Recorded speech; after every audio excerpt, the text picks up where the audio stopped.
大家好，我是彩虹。10斤绿豆不如1斤它，去除心火，一口营养翻3倍，夏天就要这样吃。150克小米洗净后浸泡2个小时，很容易能碾碎的状态。控净水分，倒入到破壁机里，刻入1个鸡蛋，再倒入450克牛奶，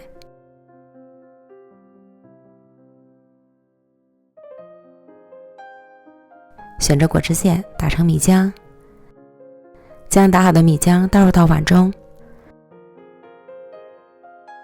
加入3颗酵母，10克白糖，搅拌均匀，再分次加入260克左右的普通面粉，搅拌成酸奶状的面糊。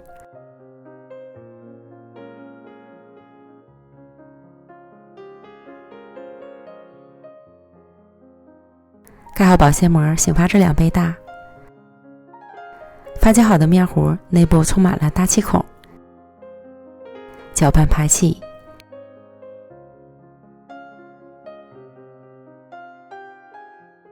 电饼铛先不开火，刷油后倒入1半的面糊，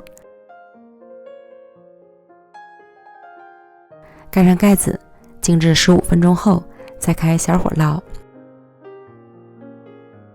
捞至表面定型后，淋油翻面。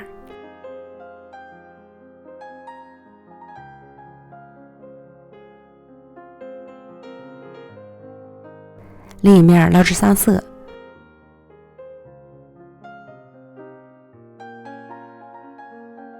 按压饼面能快速回弹即可出锅。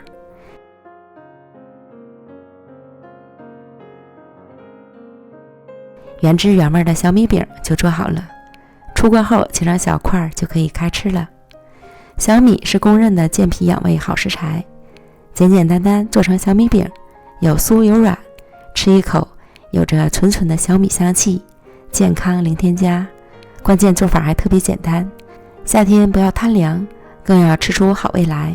最后祝大家端午安康。